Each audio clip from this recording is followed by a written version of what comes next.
শীতের সবজিগুলোকে দেখলে আমাদের মন ও প্রাণ সব কিছুই ভরে ওঠে। তাবিয়া তো অনেক খুশি, দেখেন কত সুন্দর কালারফুল সবজি। যেহেতু কাল ছুটির দিন ছিল, আমরা চলে গেছিলাম হান্ডি কাবাবে খিচুড়ি খাওয়ার জন্য। রেস্টুরেন্টে গেলে কি খাবার পাওয়া যায় যে কিছুক্ষণ ওয়েট করা লাগে?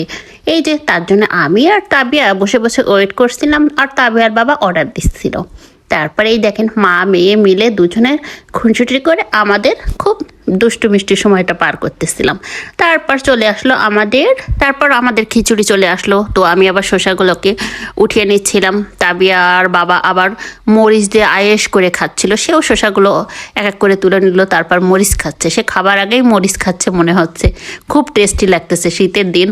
পরে খাবার দাবার শেষে আমাকে বলছে খিচুড়িটা অনেক ঝাল ছিল। এমনি খিচুড়িতে লবঙ্গ দেওয়া থাকার কারণে একটু ঝাল ঝাল লাগছিল, কিন্তু তিনি তো কাঁচামরিচ চিবাইছে, সেটা তার খেয়াল নেই। পরে বলছে অনেক ঝাল। আর তাবিয়া অল্প কিছু খাইলো, ছোট মানুষ অত ঝাল খাইতে পারে না, তো খাইলো। তারপর খাওয়া দাওয়া শেষ করে আমরা একটু চলে গেলাম সবজি বাজারে। যেহেতু বাসায় সবজি একেবারেই শেষ, তাবিয়ার বাবা ট্যুরে ছিল কিছুদিন, আমিও বেরোয়নি। আমরা সবসময় একসাথেই বাজারে যাই। শুক্রবারের দিন তার ছুটি থাকে। এই ছুটির দিন আমরা এখানে সন্ধ্যাবেলা একটা বাজার বসে, সেখানে যেই তাজা তাজা সবজিগুলো পাই আমরা কিনে নিয়ে আসি। এই যে তাবিয়ার বাবা বেছে বেছে নিজ হাতে করে সবজি তুলে তুলে দিচ্ছে। তাবিয়াও পাশ দিয়ে ঘোরাঘুরি করছে। সুন্দর এক ফালি মিষ্টি কুমড়া নিয়ে নিলাম। মিষ্টি কুমড়াটা দেখে খুব সুন্দর লাগছিল। তারপরে শীতের আলু সবজিগুলো এখন অনেকটাই হাতের নাগালে চলে আসছে। দাম অনেক সস্তা। এরকম সস্তা মনে হয় এই কত বছরের ভিতরে সবজির দাম হয়নি। অনেক সস্তা এখন। 100 টাকায় অনেকগুলো সবজি হয় দেখলাম। শসা গাজর সে এক এক করে সব কিছু বেছে বেছে নিচ্ছে। যেহেতু আমাদের সালাডটা খাওয়া হয়, আর গাজরটা বাচ্চারা তো হাতে হাতেই নিয়ে খায়। শসা গাজর দুটোই তাদের মন চাইলেই নেই। তারপর এখানে আবার কিছু ভাতুয়া শাক নিয়ে নিলাম। এখানে তাজা পালং শাক ছিল।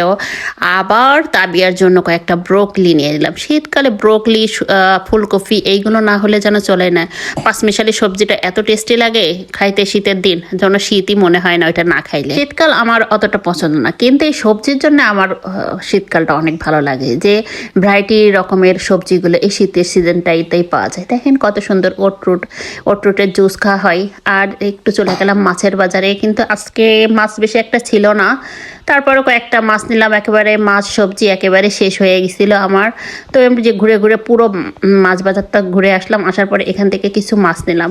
এখানে আবার কি মাছ বলে, মিনার কাপ নাকি, এটা পানিতে ভিজাই রাখছে।